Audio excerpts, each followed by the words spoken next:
के लिए हमारे चैनल को सब्सक्राइब करें और बेल आइकन दबाना ना भूलें।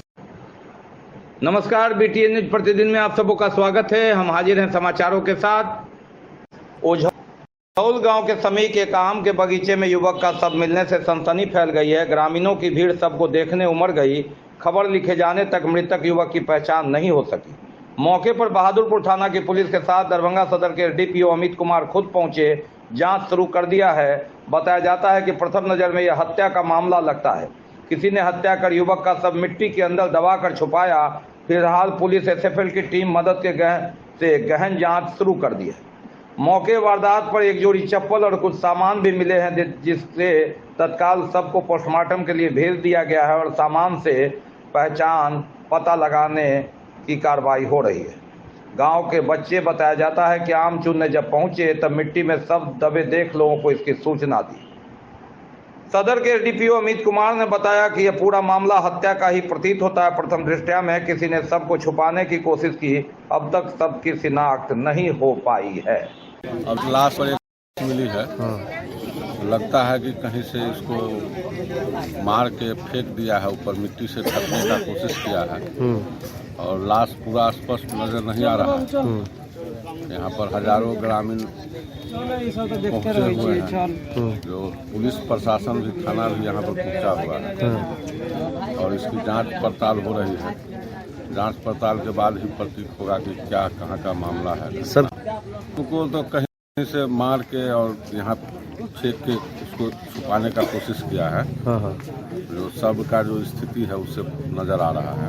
अच्छा, अब यहाँ पर देखिए बहादुरपुर के थानाध्यक्ष आए हैं। सब कितना दिखा? बच्चा कोई देखा है जो सुबह में आम चुनने के लिए गया होगा, तो उसी में देखा लाश और एक आम जो वहाँ पर गिरा हुआ है, वही हल्ला किया तो पूरा ग्रामीण यहाँ पर मालूम हो पड़ा है कि एक लाश है जो मिट्टी के नीचे दबी हुई है, आम के पेड़ के नीचे है। स्थानीय चौकीदार को जो खेलने आए थे बच्चे आम तोड़ने वगैरह, उन्होंने सूचना दी थी और जी अभी तक सबकी शिनाख्त नहीं हो पाई है। हत्या का मामला प्रथम दृष्टया लगा।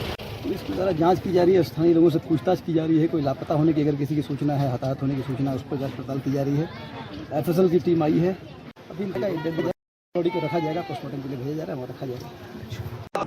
और बात पानी की दरकार है, चारों ओर हाहाकार है। एक जगह हो तो कहे दर्द इधर होता है। जी हाँ, लगातार सबमर्सिबल भी अब दम तोड़ रहा है। धरती का पानी नीचे खिसक रहा है और एक ओर जहां पानी की बर्बादी हो रही है, दूसरी ओर लोग तरस रहे हैं। टैंकर से पानी भरवा कर इसकी भरपाई की जा रही है, लेकिन यह ऊंट के मुंह में जीरा के फोड़न के समान है। एक जगह की बात नहीं है, हर घर की, हर वार्ड की ये कहानी है। चलिए दिखाते हैं हम आपको वार्ड नंबर 6। पानी की समस्या लेकर लोग उग्र हो गए।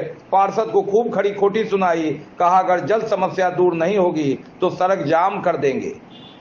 अब कहा क्या जाए, सभी गेंद एक दूसरे के पाले में डाल रहे हैं। आज यहाँ तो कल वहाँ, लगातार जनता का आक्रोश। मांग पानी की है। वादे बहुत हुए, दावे बहुत हुए, लेकिन पार्षद करे क्या। इन्हें मार्च महीने में 2-2 सबमर्सिबल का टेंडर थमा दिया गया है।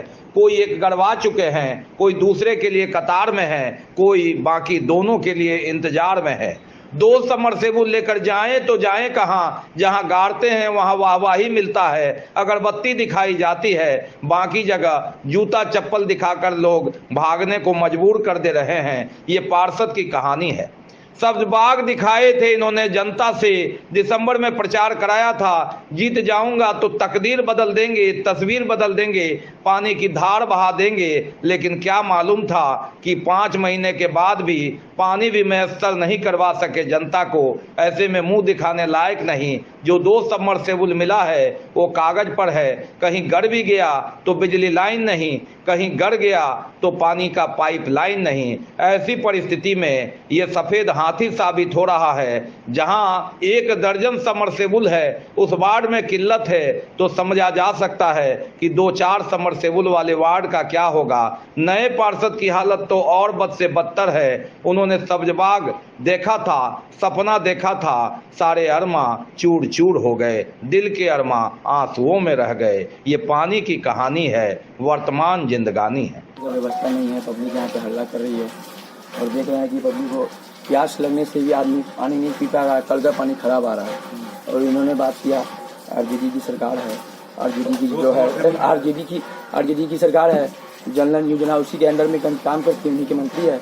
मैं इनसे आदेश देना चाहता हूँ कि भाई आरजेडी की जो भी सरकार है गरीबों का सरकार है, हम मानते हैं इस बात को। आपने कहा कि मोदी की सरकार है, पैसे वाले की सरकार, आरजेडी की सरकार है, तो ये नल जल का योजना जो आपने निकाला और आपने सत्ता में रहते हुए अपना सत्ता का इस्तेमाल गलत कर रहे हैं। इसमें मैं विनती करता हूँ जो नल जल योजना का जो मंत्री है वो मेरे कॉपरेट करे और पब्लिक को ऐसा है कि पानी जगह जगह पहुँचाए, पब्लिक को दिक्कत ना दे, क्योंकि अगले प्रधानमंत्री योजना में चुनाव है और नीतीश बाबू ने ऐलान कर दिया है कि हम प्रधानमंत्री का चुनाव लड़ने वाले हैं। क्या आप नल जल योजना ठीक नहीं कर रहे हैं तो क्या मतलब आप प्रधानमंत्री का औकात बना रहे हैं? हाँ, क्या मतलब है? आप बिहार नहीं समझ रहा है, आप प्रधानमंत्री की बात कर रहे हैं? क्या बात, ट्रैक्टर आने की सुविधा है?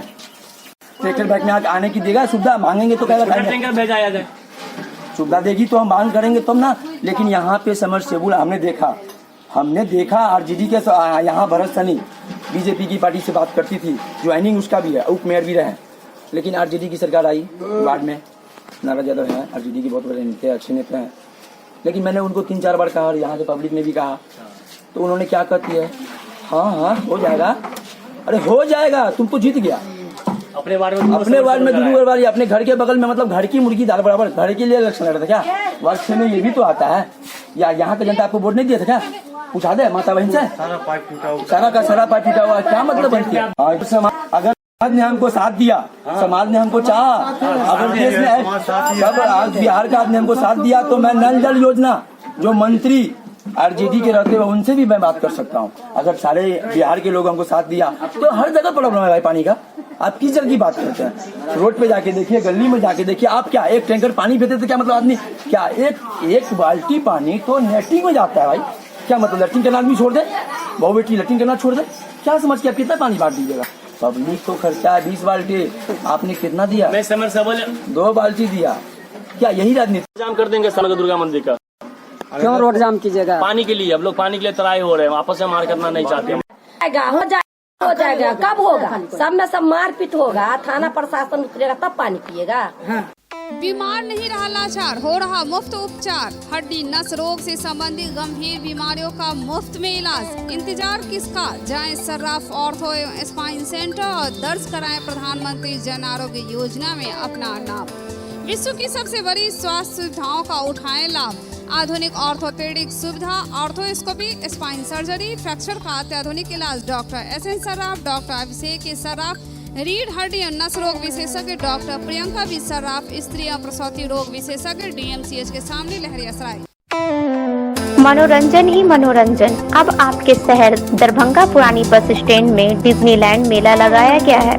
इस मेले में मीना बाजार बच्चों के लिए टावर झूला, ब्रेक डांस, ड्रैगन झूला के साथ साथ बच्चों के लिए मनमोहक खिलौने एवं अलग अलग प्रकार के फैंसी ड्रेसों के साथ साथ अनेकों प्रकार के लजीज व्यंजन भी उपलब्ध है।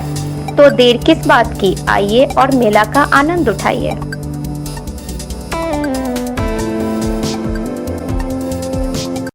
भारतीय जनता पार्टी दरभंगा की ओर से व्यापारी सम्मेलन कार्यक्रम का आयोजन किया गया स्थानीय आर्ट एंड गैलरी प्रेक्षागृह दरभंगा स्टेडियम लहरियासराय में। इस सम्मेलन में कार्यक्रम में पहुंचे बिहार के पूर्व उप मुख्यमंत्री सह राज्यसभा सांसद सुशील कुमार मोदी, दरभंगा के सांसद गोपाल जी ठाकुर, मधुबनी के सांसद डॉक्टर अशोक कुमार यादव, नगर विधायक संजय सरावगी, विधायक मिश्रीलाल यादव, मुरारी मोहन झा, रामचंद्र पासवान, MLC हरी सहनी सहित भाजपा के सैकड़ों कार्यकर्ता इस मौके पर मौजूद रहे। आयोजित व्यापार सम्मेलन कार्यक्रम के अवसर पर वक्ताओं ने भारत के प्रधानमंत्री नरेंद्र मोदी के 9 वर्ष के कार्यकाल पूरा होने पर काफी हर्ष जताया। भाजपा के विकास कार्य की योजना को बताया कि वे जन जन तक जाकर इसका प्रचार करें। मैं सीधे मोतिहारी से आ रहा हूँ, वहाँ भी इसी प्रकार का व्यापारी सम्मेलन का आयोजन किया गया था और मुझे खुशी की एक ही दिन में दूसरा कार्यक्रम आज यहाँ दरभंगा में आयोजित किया गया और आप सब लोगों ने मेहनत करके इस चिलचिलाती धूप में भी इतनी बड़ी संख्या में हम लोगों को इकट्ठा किया है। मित्रों, मेरे पूर्व के लोगों ने अधिकांश बातों का जिक्र कर दिया है और श्री गोपाल जी ठाकुर ने खास करके मिथिला के क्षेत्र में और दरभंगा के क्षेत्र में जो काम हुआ है उसको विस्तार से आपको बताया है। मित्रों, इतना काम हुआ है लेकिन नीतीश जी को दिखाई नहीं पड़ता है। वो कहते हैं कोई काम ही नहीं हुआ। वो कहते हैं कि नरेंद्र मोदी केवल प्रचार करते हैं, कहीं कोई काम तो दिखाई नहीं पड़ता है। तो नीतीश जी, अगर आपने टीम का चश्मा लगा लिया, इसमें हमारा क्या दोष है? अगर आपको दिखाई नहीं पड़ रहा, लेकिन जनता को तो दिखाई पड़ रहा है, इसलिए आपको दिखाई पड़े ना पड़े, जनता को दिखाई पड़ना चाहिए। इसलिए मित्रों, जो लोग ये कहते हैं कि दिखाई नहीं पड़ता है, कि गंगा नदी से पार करके आप आते हैं दरभंगा। आजादी के 55 साल किसने राज किया देश में? नेहरू गांधी परिवार ने राज किया। तो 55 साल में कितना पुल बना गंगा नदी पर? 2 पुल बना, महात्मा गांधी से, और दूसरा पुल बना मोकामा के अंदर, जो भी उसका नाम था, एक पुल वहां राजेंद्र से 2 पुल बना। 50 साल में 2 पुल बना। और आपको मालूम है कि इस समय गंगा नदी पर कितना पुल बन रहा है? केंद्र की मदद से, केंद्र के पूरे खर्च से 6 नया पुल और गंगा नदी पर बन रहा है। जो महात्मा गांधी सेतु, जिसका उद्घाटन श्रीमती इंदिरा गांधी ने किया था, 50 साल में जर्जर हो गया, हालत खराब थी, उसकी मरम्मत करनी पड़ी, एक लेन बंद करना पड़ा, फिर एक लेन चालू, फिर एक लेन चालू। और इस महात्मा गांधी सेतु के पुनरुद्धार का काम किसने किया? तो केंद्र की नरेंद्र मोदी सरकार ने 1882 करोड़ रुपए खर्च कर आज दोनों लेन चालू किया, और हमारी साले सरकार ने बनाने का काम किया। मित्रों, महात्मा गांधी सेतु के समानांतर, यानी मुश्किल से 4 किलोमीटर भी दूर नहीं होगा, एक और 4 लेन का नया पुल काम शुरू हो गया। 3000 करोड़ की लागत से महात्मा गांधी सेतु के समानांतर एक नया पुल बनने का काम चालू हो गया। ये है नरेंद्र मोदी की सरकार। अगर नीतीश जी दिखाई नहीं पड़ता है तो जाकर देख लीजिए कि केवल घोषणा नहीं बल्कि काम चालू हो गया। जेपी सेतु, ये जेपी सेतु किसकी देन है? अटल बिहारी वाजपेयी की सरकार की। और ये जो जेपी सेतु है, इसको भी पूरा करने का काम नरेंद्र मोदी की सरकार ने किया। और जेपी सेतु के समानांतर एक नया 6 लेन का पुल 2600 करोड़ की लागत से, जिसका टेंडर हो चुका है। तो महात्मा गांधी सेतु के बगल में एक पुल और जेपी सेतु के बगल में एक पुल। मित्रों, कटिहार का मनिहारी, गंगा नदी पर कटिहार को जोड़ने वाला, और साहेबगंज, ये झारखंड का है साहेबगंज, तो मनिहारी और साहेबगंज के बीच गंगा नदी पर एक पुल लगभग बनकर तैयार है। ये केंद्र की सहयोग से बन रहा है। भागलपुर विक्रमशिला सेतु, विक्रमशिला सेतु के समानांतर 2000 करोड़ की लागत से एक नए पुल का टेंडर पूरा हो चुका है। मित्रों, ये है नरेंद्र मोदी की सरकार। भाजपा बिहार प्रदेश प्रवक्ता नवल आर सिंह मुंबई से स्पाइस जेट के विमान से दरभंगा हवाई अड्डा पर उतरे, तो उतरते ही पत्रकारों से वार्ता करते हुए बताया कि स्पाइस जेट के कर्मी का यात्रियों के साथ बर्ताव बहुत ही गलत है। वह यात्रियों को कोई सुविधा नहीं प्रदान करते। मैं जब 7:45 में एयरपोर्ट पहुंचा था तो उन्होंने समय का हवाला देते हुए बाथरूम में जाने से मना कर दिया। ये बहुत ही गलत एवं निंदनीय है। दरभंगा में विकास के सवाल पर उन्होंने कहा कि सांसद गोपाल जी ठाकुर सिर्फ ब्राह्मण का नेता है और वह सिर्फ ब्राह्मण के लिए ही काम करता है। पिछले दिनों मुंबई में उनका एक कार्यक्रम हुआ था जिसमें सिर्फ और सिर्फ ब्राह्मण को ही बुलाया गया था और सभी ब्राह्मण लोग मिलकर के ही उस कार्यक्रम को किया था। इन सब बातों से यह साबित होता है कि गोपाल जी ठाकुर सिर्फ ब्राह्मणों के लिए काम करते हैं। दरभंगा में कहीं कोई विकास नहीं हुआ। अगर भाजपा चाहेगी तो इस बार दरभंगा से सांसद चुनाव लड़ेंगे और जीत के बाद दिखाएंगे कि विकास किसको कहते हैं और किस तरह किया जाता है। इसी उद्देश्य से जिला लगातार भ्रमण कर रहे हैं, कोशिश कर रहे हैं कि 2024 के चुनाव में भाजपा के तरफ से नियुक्त किया जाए। दरअसल नवल आर सिंह भाजपा प्रदेश प्रवक्ता के साथ एक सक्षम व्यापारी भी हैं और उनका काम देश विदेश से व्यापारियों को लाकर शहर में व्यापार को बढ़ावा देना, और वो लगातार इस काम में आगे बढ़ रहे हैं। लेकिन उन्होंने एयरपोर्ट की व्यवस्था देखकर बिफरने लगे और उन्होंने कहा कि इस तरह की व्यवस्था देख कैसे जिले में बाहर के व्यापारी आकर व्यापार करेंगे, क्योंकि यहाँ सबसे ज्यादा आमदनी वाला एयरपोर्ट भी है लेकिन सुविधा के नाम पर जीरो। जो कहीं से भी बर्दाश्त करने लायक नहीं है और व्यापारी वर्ग इन सब चीजों पर खासा ध्यान देती है। इसलिए सबसे पहले एयरपोर्ट की व्यवस्था को दुरुस्त करने की मांग करेंगे। यह दरभंगा एयरपोर्ट हुआ बड़ी दरभंगा वासियों को या मिथिलांचल के लिए बहुत ही अच्छा सुविधा रहा, लेकिन यहाँ का जो एयरलाइंस है स्पाइसजेट, इनकी जो एक भी स्टाफ है उसको बात करने का थोड़ा भी तमीज नाम का चीज़ नहीं है। जो सर्विसेज देना चाहिए वो सर्विसेज देता नहीं है, और उनको अगर कुछ रिप्लाई बोलो तो उन्हें उसको मतलब गलत वर्ड मतलब हमेशा बात करता है। यहाँ का जो भी पब्लिक जाता है उसके साथ हम दरभंगा में मीटिंग किए थे आज से 10 दिन पहले, जो हमारा दरभंगा का डेवलप कैसे हो उसके लिए मुझे बिजनेसमैन मंगाना पड़ेगा, बिजनेसमैन बुलाना पड़ेगा, तब जाकर के हमारा दरभंगा डेवलप होगा या हमारा मिथिलांचल डेवलप होगा। हमारा मिथिलांचल 18 राज्य है और हमारा मकसद है जो हमारा 18 राज्य डेवलप हो, मिथिलांचल खास तौर पे। तो इस परिस्थिति में जिस तरह का स्पाइसजेट कर रहा है, उसका जो स्टाफ करता है पैसेंजर के साथ में, वो थोड़ा भी मतलब शोभनीय बात नहीं है। और कोई भी बिजनेसमैन आएगा ना आपके पास तो उसके लिए ये चाहिए, उसको सुविधा चाहिए तो आपके पास आएगा, मतलब आपको इंडस्ट्रियल लगाने के लिए, कुछ भी लगाने के लिए। तो मेरा मानना यही है जो स्पाइसजेट को थोड़ा अपने एम्प्लॉय के ऊपर ध्यान देना पड़ेगा, उसको डिसिप्लिन सिखाना चाहिए। इसी जगह पे इंडिगो है, फर्स्ट क्लास सर्विस दे रहा है, इंडिगो में कोई तकलीफ नहीं है। स्पाइसजेट मोनोपोली करके रखा हुआ है। सुबह यहाँ 7 बजे आ जाओ आप, अगर आपको टॉयलेट लगा हुआ है तो अंदर नहीं लेगा वो।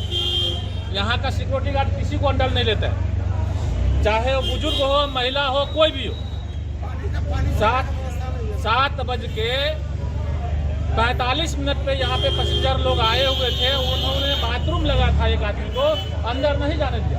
वो इसी बार हम उसको मालूम करवा देंगे। जो दरभंगा को विकास के लिए जो बात किए थे, बड़ी बड़ी बातें करने से नहीं होता है मंच पे जाके। आप भी भाजपा से आते हैं तो क्या आप विरोध कर पाएंगे सांसद का? देखिए, भाजपा से आते हैं इसका मतलब मेरा घर वाले कोई मतलब गलत हो उसको मैं विरोध नहीं कर पाऊंगा, ऐसा नहीं है। मैं आपको क्या बोला, मैं चंद्रशेखर आजाद के विचारधारा से जुड़ा हुआ हूँ, मैं वो विचारधारा लेके चलता हूँ। चाहे कोई भी रहे, हमारे घर का भी आदमी रहे या भाजपा का कोई सदस्य रहे, हम उसको कर देंगे। जैसे कि आप देख मालूम होगा जो कीर्ति आजाद को मैंने विरोध किया था राजनाथ सिंह के मंच पे, आपको मालूम होगा इस बात को।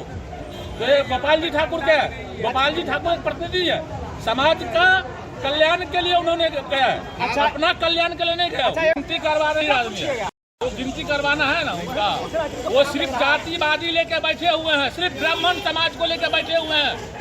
आज मिथिला का निर्माण हो रहा है भवन मुंबई में, वहाँ पे किसी भी एक अदर जाति को मंच पे उनको नहीं बुलाया गया, सिर्फ ब्राह्मण टू ब्राह्मण। अच्छा, एक बात इस बात को मैं विरोध करता हूँ। मिथिला में हर एक जाति का सम्मान होना चाहिए। एक बात का ये चुनाव कुछ महीनों के बाद चुनाव की बिगुल फूकेगी, क्या उसी के परिदृश्य में आप ये बयान दे रहे हैं? नहीं, हम खुद दरभंगा से हम खुद इस बार लोकसभा फाइट करेंगे, हम खुद फाइट करेंगे और बीजेपी से ही करेंगे, गोपाल ठाकुर के विरोध में। क्या माना जाए जो दरभंगा से अब एमपी भाजपा का सांसद के उम्मीदवार होंगे? हम प्रयास कर रहे हैं, हम भाजपा से ही उम्मीदवारी लेंगे। जब अब भाजपा होंगे उम्मीदवार और जिसकी सरकार है उसी का विरोध कर रहे हैं अभी। सरकार देखिए, सरकार मोदी जी ये नहीं बोलता है जो तुम हर संसद को दिया हो गया है, जो आप अपना संसदीय क्षेत्र में आप काम करो, समाज के लिए काम करो, आप खुद के लिए काम मत करो, जातवादी मत करो। आपका क्या कहना है? मेरा यह कहना है जो गोपाल जी ठाकुर सिर्फ ओनली जातिवादी में घुस गए, क्योंकि हरी सैनी को टिकट मिला हुआ और कटवा करके गोपाल जी ठाकुर ने उसको मुरारी मोहन झा को दिलवाया था। टिकट मिला हुआ था, शायद आप लोग को मालूम होगा, घोषणा हो गई थी, और उसको टिकट कटवा करके मुरारी मोहन झा को दिया गया। इस जाति को ठगने का काम कर रहे हैं वो सांसद सिर्फ ब्राह्मण छोड़कर सभी जाति को ठगने का काम कर रहे हैं। दरभंगा शहर के नाका नंबर 5 स्थित फिजिक्स एक्सपर्ट के सर के द्वारा संचालित आइडियल पाथ में प्रत्येक साल की तरह इस साल भी आइडियल पाथ स्कॉलरशिप का आयोजन किया जाएगा। इसमें 20 सर्वश्रेष्ठ छात्रों को निःशुल्क शिक्षा बाकी छात्रों को उनके अंक के आधार पर ट्यूशन फी में छूट के साथ साथ मेडल, सर्टिफिकेट, गिफ्ट दिया जाएगा। यह स्कॉलरशिप का एग्जाम क्लास 7वीं से लेकर 12वीं तक के छात्र दे सकते हैं। अधिक जानकारी के लिए हमारा मोबाइल नंबर है 8409833709 एवं 9308296082। क्लास 7वीं से 10वीं के CBSE एवं ICSE छात्रों के अलग अलग बैच की सुविधा। नीट 2022 में प्रीति कुमारी को 652 अंक, सुमित कुमार को 647 अंक के साथ साथ 12 छात्रों ने 575 से अधिक अंक प्राप्त कर किया आइडियल पाथ और मिथिला का नाम रोशन। वार्ड पार्षद अनुमंडल बिरौल नगर निकाय नगर पंचायत बिरौल के निर्वाचन क्षेत्र संख्या 1 से नकुल चौपाल विजय हुए हैं। कुल 5 प्रत्याशी इसमें खड़े हुए थे। इस मैदान में अरुण चौपाल, नकुल चौपाल, माया देवी, विनोद चौपाल और शेखा देवी, जिनमें से नकुल चौपाल विजेता घोषित किए गए। निर्वाचन क्षेत्र संख्या 2 से कुल 3 उम्मीदवार मैदान में थे। जीवच पासवान, राजेश कुमार पासवान, सचिन कुमार, जिनमें से राजेश कुमार पासवान विजय घोषित हुए। निर्वाचन क्षेत्र संख्या 3 से कुल 7 उम्मीदवार मैदान में खड़े हुए थे। कारी खातून, रिजवाना खातून, रोशन खातून, शहनाज खातून, शकीला खातून, साजदा प्रवीण, सैयदा खातून। इनमें से सैयदा खातून को सबसे ज्यादा मत प्राप्त हुए और वह विजय घोषित हुई हैं। निर्वाचन क्षेत्र संख्या 4 से कुल 6 उम्मीदवार मैदान में खड़े हुए थे। छोटे राम, नौसाद आतम, मनोज कुमार महतो, राम प्रसाद सहनी, सबीर अंसारी, संजय साहू। इनमें से नौसाद आलम को सबसे अधिक मत प्राप्त हुए और उन्होंने 5 उम्मीदवारों को अब पछाड़ कर विजय घोषित हुए हैं। निर्वाचन क्षेत्र संख्या 6 से कुल 4 उम्मीदवार मैदान में थे। किरण देवी, रूणा देवी, शहीदा खातून, सुनीता देवी। किरण देवी विजय घोषित हुई हैं। निर्वाचन क्षेत्र संख्या 6 से कुल 9 उम्मीदवार मैदान में खड़े हुए थे। अर्जुन देवी, आशा देवी, किरण देवी, नीलम सहनी, फुतु कुमारी, भौतुक देवी, रिंकू देवी, रेखा देवी और सुधीरा देवी। अंजू देवी, जो कि 8 उम्मीदवार अपने निकटतम प्रतिद्वंदी 8 उम्मीदवारों को वह पछाड़ कर विजय घोषित हुई हैं। निर्वाचन क्षेत्र संख्या 7 से जो कि नगर पंचायत है, वहां 8 उम्मीदवार घोषित मैदान में थे। नसीम अंसारी, बतराम कुमार सहनी, मनोज कुमार प्रसाद, बुधन सहनी, शंकर भगत, संजय शाह, शत्रुघ्न सहनी, सीताराम साहू, बलराम कुमार सहनी विजय घोषित हुए हैं। वहीं निर्वाचन क्षेत्र संख्या 8 से 3 ही उम्मीदवार मैदान में थे। अरा सबनम, अशरफ और रुखसर, जिनमें से अरा सबनम विजय घोषित हुई हैं। निर्वाचन क्षेत्र संख्या 9 से कुल 7 उम्मीदवार मैदान में थे। आशो देवी, महालक्ष्मी देवी, ममता कुमारी, शांति देवी, संजीता देवी, आरसी कुमारी और सुलेखा, जिनमें से संजीता देवी विजय घोषित हुई हैं। वहीं निर्वाचन क्षेत्र संख्या 10 से कुल 7 उम्मीदवार मैदान में थे। अरुण कुमार, नरेश साहू, पंकज साहू, मिथिलेश सहनी, राजनारायण मुखिया, रितु देवी, सुधीर मंडल, पंकज साहू विजय घोषित हुए हैं। निर्वाचन क्षेत्र संख्या 11 से कुल 4 उम्मीदवार थे। 4 उम्मीदवारों में से पंकज सदा विजय घोषित हुए हैं। पिंटू का मेरा नाम हुआ, मुख्य पार्षद पद से मैं जीता हूँ। कहाँ से? जाले नगर परिषद से। प्रथम प्राथमिकता जो है भ्रष्टाचार मुक्त कराना, सबसे प्रथम मेरा प्राथमिकता रहेगा। स्वास्थ्य के हर मोहल्ले में स्वास्थ्य के लिए हर मोहल्ले में जनता क्लिनिक की व्यवस्था की जाएगी, ठीक है। और शिक्षा के दिशा में जहां समुचित विद्यालय की व्यवस्था नहीं है, वहां बच्चा मेरा पढ़ नहीं पा रहा है, उसके लिए विद्यालय की व्यवस्था की जाएगी। पार्षद वार्ड संख्या 4 पंचायत शिक्षा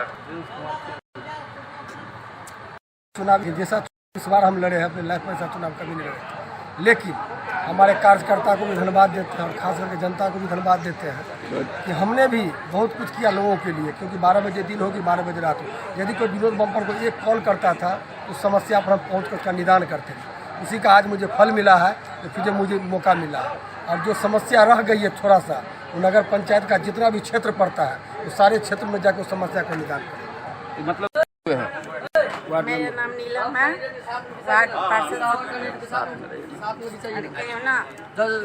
वार्ड 7 का प्रत्याशी है। क्या काम बचा था इस बार करेंगे आप? काम विकास का काम करना है। विकास में क्या क्या मुख्य काम रहेगी? मुख्य काम है तालाब का, सड़क का। इस बार इस सब का काम कर देंगे। अली विधानसभा क्षेत्र के तारडी प्रखंड अंतर्गत लगमा पंचायत के बथई गांव में लोजपा प्रखंड के प्रधान सचिव उगण यादव की अध्यक्षता में प्रजा संवाद कार्यक्रम का आयोजन किया गया। प्रदेश महासचिव प्रदीप ठाकुर के नेतृत्व में आयोजित इस कार्यक्रम के दौरान लोगों ने सड़क, पुल एवं स्वास्थ्य सेवाओं की समस्याओं को प्रमुखता से रखा। लोगों ने स्वास्थ्य केंद्र में अल्ट्रासाउंड एवं एक्सरे की सुविधा नहीं होना बड़ी समस्या बताया। साथ ही रामपुर से कटमा बलहा रोड में पुल की अत्यंत आवश्यकता होने की बात भी लोगों ने कही। कई सड़कों के अतिक्रमण एवं जल जमाव की समस्या को भी लोगों ने रखा। बधई महावीर स्थान परिसर अवस्थित ऐतिहासिक तालाब में घाट निर्माण की मांग लोगों ने रखी। कार्यक्रम के विषय में जानकारी देते हुए लोजपा के प्रदेश महासचिव प्रदीप ठाकुर ने बताया कि एक तरफ जहां बिहार को बेहतर बनाने के लिए लोजपा के राष्ट्रीय अध्यक्ष व्हाट्सएप के माध्यम से लोगों से सुझाव मांग रहे हैं, जिसको लेके हम लोग हर पंचायत, हर प्रखंड, हर विधानसभा जा रहे हैं। आज अलीनगर विधानसभा के तारडी प्रखंड के लगमा गांव में, बथई गांव में, लगमा पंचायत के बथई गांव में यह कार्यक्रम हुआ है और प्रजा से सीधे रूबरू हुए हैं हम लोग।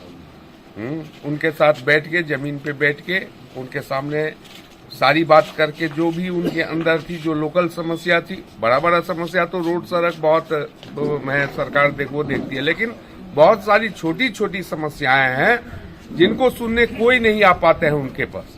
चुनाव जीतने के बाद खुद प्रजा को जहां जाना पड़ता है, जनता को जाना पड़ता है, हम लोग सुनने आए हैं। और हमारे राष्ट्रीय अध्यक्ष आदरणीय चिराग पासवान जी अभी 2 दिन पहले बिहारी फर्स्ट के वेबसाइट पे व्हाट्सएप नंबर जारी करके जनता का सुझाव मांग रहे हैं कि कैसा बिहार बने, वो परिकल्पना कर रहे हैं। और दूसरी तरफ हम सभी को, प्रदेश के कार्यकर्ताओं को, जिला के कार्यकर्ताओं को, प्रखंड के कार्यकर्ताओं को जनता के बीच भेज रहे हैं कि जाके जो भी समस्या है उनका समस्या लीजिए, उनसे बात कीजिए और उसके निदान का प्रयास कीजिए। तो ये थे अब तक के समाचार। इसके साथ ही दीजिए हमें इजाजत इस प्रसारण से। अगले प्रसारण में आपके क्षेत्र और आसपास की खबरों को समेटे होगी पुनः मुलाकात। तब तक के लिए नमस्कार, जय हिंद।